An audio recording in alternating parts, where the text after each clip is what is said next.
The Bible doesn't teach a specific system of economics. It doesn't give us a full-blown economic theory or tell us how economies ought to be organized or function. And the reason for this, I think, is simple. It has to apply to cultures around the world that may have very different economic systems. Nonetheless, Scripture does teach a number of important principles that should govern economies.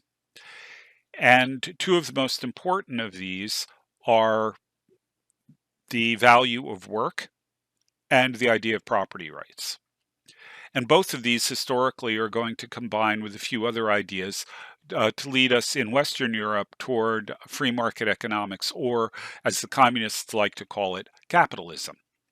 So, what I want to do today is to take a look at these two core principles and show how they develop into free market systems, as well as looking briefly at some of the criticism of this and how we ought to think about it. So, let's begin. In the ancient world, no matter where you were across the ancient world, work was considered something that was fit only for inferior people, people in the lower classes or the poor or slaves. Now, work here is really defined as production. It's growing your crops, it's manufacturing goods, it's working in mines, it's things that produce something. Upper class people, the superior people, should be engaged in what they considered higher pursuits, philosophy, contemplation of beauty, ruling, that sort of thing. Whereas the labor of actually producing the things that make the society work, that keep people alive, and so on, was left to the lower classes. Now, the main exception to this were the Jews, and from them, the early Christians. They had a very different attitude toward work, and that really came from the book of Genesis. Genesis 1 and 2. Genesis 2:1 is actually a good place to start. Genesis 2 verse 1 says that in 6 days God created the universe and everything in it, and on the seventh day he rested from all his labors. Here, God is described as a laborer. And if God himself is a laborer, how can labor be something that's fit only for inferior people? How can labor be a necessary evil? No, labor is a positive good. And further, when you look at the creation of humanity in both Genesis 1 and 2, we see elements of this brought out there. So, for example, in Genesis 1, it says, God created man in his image and gave him dominion over the world. Now, theologians argue all the time about what the image of God is, but scholars of the ancient Near East will tell you that in the ancient Near East, when someone claimed to be the image of a god, he was claiming that that god gave him the right to rule in the god's name. So the king of Babylon might describe himself as the image of Marduk, the main god of Babylon. And what that meant is that Marduk gave the king the right to rule in Marduk's name. So in the same way, in Genesis, we're made in the image of God and given dominion over the things God has created. Now, that doesn't mean we own them. Scripture is clear that the earth is the Lord's, but that we act as stewards, as his regents, as his representatives on the earth. And just like God labored in taking the void and empty, formless and void world and shaped it and formed it, he gives us that job in the world today. So he tells them that they are to reproduce and multiply, to fill the earth and subdue it. Reproducing and multiplying and filling the earth takes care of the earth being empty. Subduing it takes care of it being formless. We're to shape it, we're to develop it. And so God places Adam and Eve in Eden and gives them work to do. There are a number of aspects of this, but for our purpose, we need to focus simply on tend and protect the garden. The Garden of Eden is described as a place where there are abundant resources, where the trees are a delight to the eyes and the fruit of the trees is good to eat. And so Adam and Eve are to develop the resources, just like God took the formless world and shaped it during the creation. Adam is to take the resources that are there and shape them and develop them further under God's rule and under God's authority, developing culture and building the world. Now, this includes reproduction, it includes multiplication, it includes having children, because it's too big a task for Adam and Eve to do themselves. And so this is a task that is passed on to all of humanity. Now, along with this, it's worth noting that they're told to tend the garden and eat the fruit. So, in other words, as they produce things, they're entitled to own them, to consume them, to possess them. And we'll talk more about this later, but it's worth noting that this is built right into the fabric of the garden and the mandate that God gives to Adam and Eve. When the fall happens, when sin occurs, it's worth noting that God does not curse Adam and Eve. He curses the serpent and he curses the ground. But the twin tasks of dominion over the world, reproducing and subduing, are now made considerably more difficult. He tells Eve, I will greatly increase your pain in childbirth. And he tells Adam, I will greatly increase your pain in working the ground. You will eat your bread by the sweat of your brow. So both parts of the mandate are still there. They are still to reproduce and multiply. They're still to fill the earth and subdue it. But now it has become much more difficult as a result of sin. The curse has fallen, specifically for our purposes, the curse has fallen on the ground. And now what had been intended to be productive and joyful labor has turned into painful toil and drudgery. So that's the effects of the fall. And that, frankly, is why people with power in the ancient world wanted to avoid work. It's because it was drudgery, it was painful toil, it was frequently repetitive, mindless work that they really didn't want to bother with, even though it was necessary for the world to continue. It was necessary to feed people, to clothe them, and so on. Well, when you get to the New Testament, what we see in Christ is that Christ came to undo the works of the devil. He came to fix everything that went wrong with the fall, to reverse the curse, as it were. Now, we think of this principally in terms of restoring our relationship with God, or perhaps we'll extend that to breaking down the dividing wall of hostility between different people in the world, or maybe even dealing with our own issues with shame and guilt and such. But the effect of the fall goes further than that. We're told that in a lot of ways, when Adam sinned, the world broke. And among other things, that shows up in our work. So the early church recognized with the Jews that work was a positive good. And thus, for example, St. Benedict of Nursia, the founder of Western monasticism, will insist that his monks labor. And I think that there are two reasons for this. One of them is that it's to teach the monks humility. Remember, this is a society that thinks that work is something that only inferior people ought to do. But the second is that Benedict says, God himself is a worker. God created us to work. And so work can and should be done to the glory of God. And so he insisted that his monks work. However, in the monasteries, they also realized that while work is good, drudgery and toil are evil. They're the result of sin. And so they worked to find ways to eliminate drudgery. So if a repetitive, mindless task could be done by an animal rather than a person, they were happy to have an animal do it. But if it could be done by a machine, it was even better. So the net result is that the monasteries began deploying water wheels of all different sorts to power machinery to eliminate the toil and the drudgery that's involved in work. This is part of the redemption, as they saw it, the redemption that Christ brought into the world.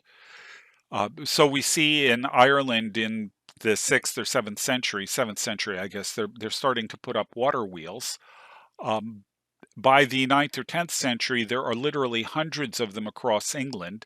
Then they spread into the continent and take over there as well.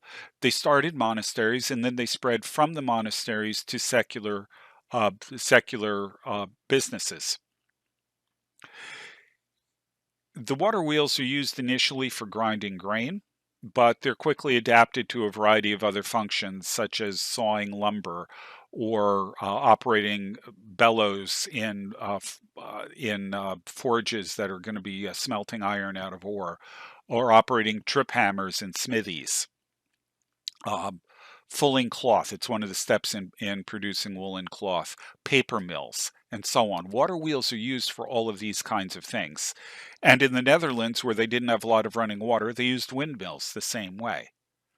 The idea here is a redemption of work. It's worth noting that many cultures around the world, China and India especially, had technologies well in advance of what they had in Europe. But the difference is that Europeans applied technology in a way to make labor more productive for the average worker, rather than to create playthings for the rich, which is what you see, for example, in China. This difference is going to be the foundation of Western economic success, and it really comes about because of this different attitude toward work.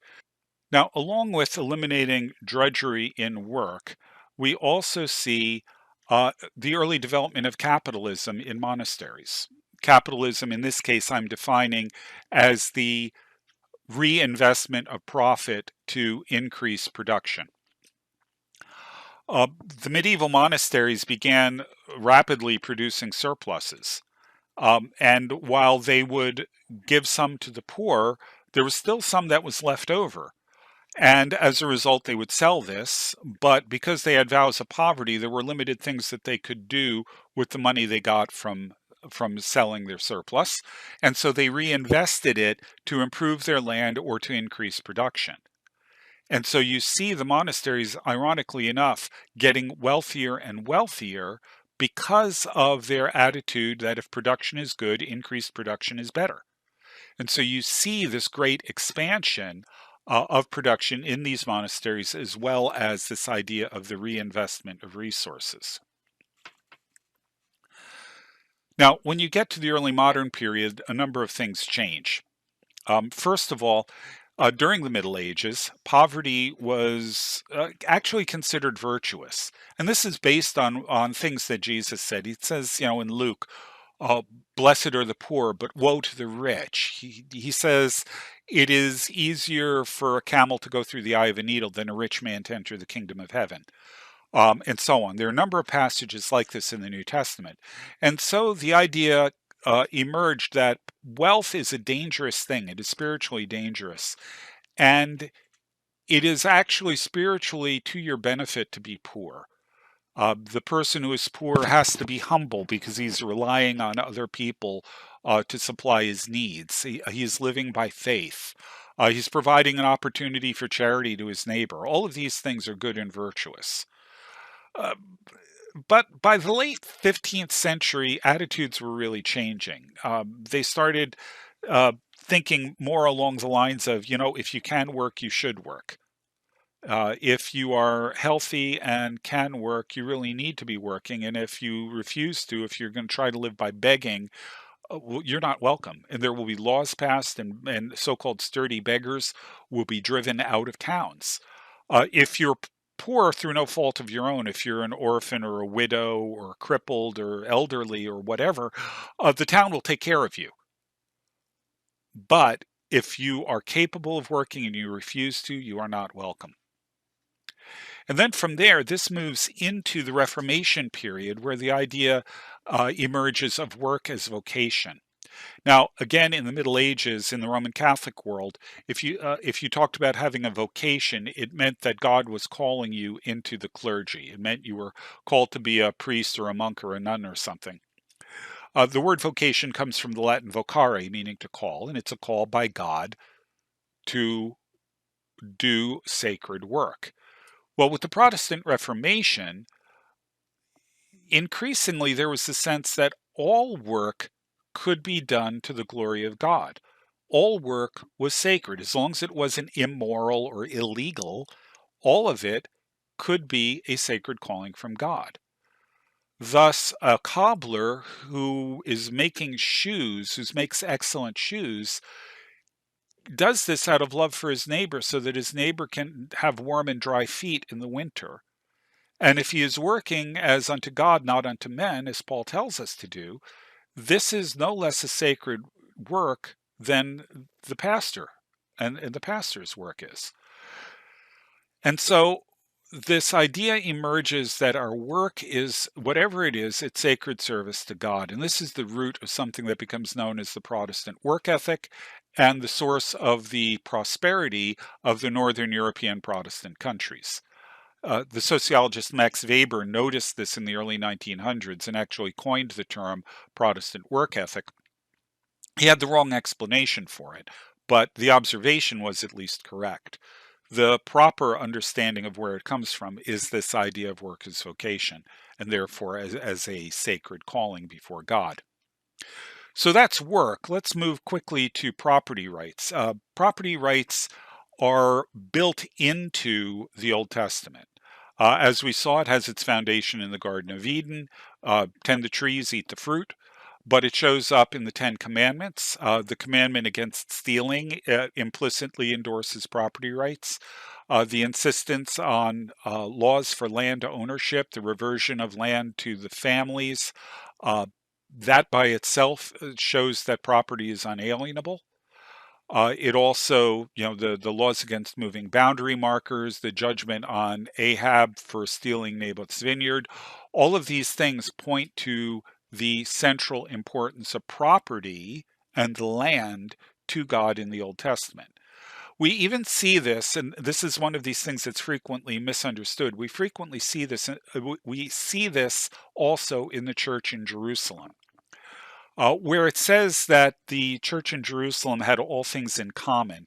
This is sometimes taken as saying that the church had a kind of primitive communism or was socialistic or something like that. Actually, that's not what it means. Right after saying they had all things in common, Luke explains what he's talking about here. He says that whenever there was a need in the community, someone would sell their property to meet that need. In other words, the people valued each other more than they valued their property, so that when someone was in need, they were more than happy to sell their property to meet that need. We see this as well in the incident with Ananias and Sapphira. Peter says to Ananias, before you sold the land, wasn't it yours? And after you sold it, wasn't the money yours? In other words, Peter is recognizing Ananias's property rights, and the judgment falls on Ananias not because he didn't give all the money, but because he lied about it. So we even see property rights affirmed by Peter in the context of the Jerusalem church, where all things were, well, supposedly held in common. In the Middle Ages, there are a couple of other developments that occur. One of them is within the Franciscans. William of Ockham first articulates clearly the idea that property is an unalienable right. And his argument for this is rather difficult, but nonetheless, he's the guy who develops the idea, and thus property needs to be protected under rule of law. So these things that are implicit in Scripture are made explicit by Occam and the Franciscans. Another thing that is going to occur, actually a little bit before Occam, is that medieval theologians are going to deal with the problem of interest. Lending money at interest is forbidden in the Old Testament. It's considered taking advantage of your neighbor when he's in need. The idea is that the only time people would borrow money would be to feed their family. And thus, if you charge interest to lend him money at that point, you are taking unfair advantage of him when he is in need. However, in the Middle Ages, the economy had developed to the point where there were people who wanted to borrow money not because they needed it to feed their family, but because they saw a business opportunity which would enable them to make more money. In other words, they were looking for an investment loan rather than a consumption loan. And the church developed a number of arguments that said that, okay, when you're dealing with investment loans where there's a possibility of profit on both sides, then it's okay to charge reasonable amounts of interest. But for consumption loans, for loans for people who are trying to simply survive, that you can't do. So this distinction between consumption and investment loans becomes an important element in Catholic thought that is going to allow for a great deal of economic expansion as time goes on. Now, returning to property rights, these are probably most clearly codified by John Locke with the labor theory of property. Locke is going to argue that property is an unalienable right, that you acquire property by your work. When you take resources and develop something out of them, you are putting something of yourself into the product, and you have a right to own yourself. And so, since you put yourself into the product, that product is yours. This is a rather convoluted way of making an argument that I think is more simply made from Genesis 2. Tend the garden, eat the fruit.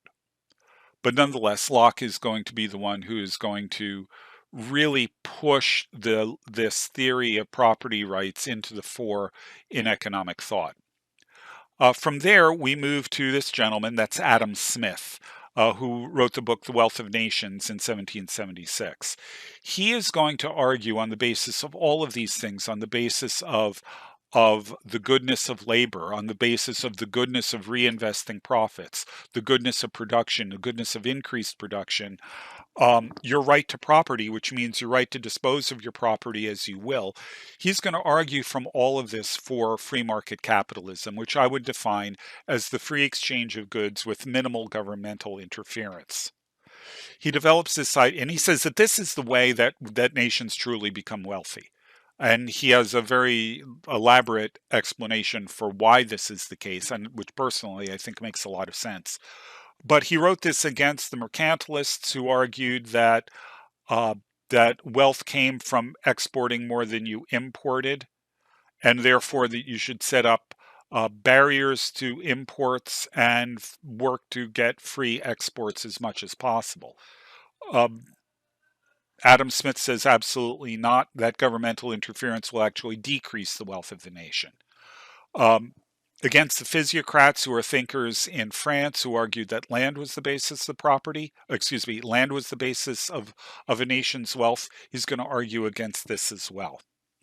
Now, the interesting thing is that this idea of free market capitalism, when it develops, is held by Adam Smith, of course, who's considered the father of modern liberalism, but it's also held by Edmund Burke, who is considered the father of modern conservatism. So these two people who are theoretically on opposite poles politically both agree that free market capitalism is the way to go. It's an idea that just simply made too much sense and that built too much on earlier precedents and earlier thinking that had developed within the church. Now, this doesn't mean that this developed without opposition. There were a number of challenges that emerged to free market capitalism, notably in the form of Christian socialism. This argues that wealth is inherently corrupting, and as a result, we should have some form of of socialism or communism as the proper way to organize a society. And thus, you see various communes developing. The earliest examples come from the Anabaptists, like the Hutterites and others. But these continue on developing in Europe and actually quite a number in the United States over the centuries, really through the 19th into the 20th century. And then there were revivals of this in the late 20th century. Now, the response to this, probably the best response to this theologically, came from a thinker named Michael Novak. He argued that modern liberal democracies were a three-legged stool based on first political freedom, second economic freedom, in other words, free markets, and thirdly, moral restraint.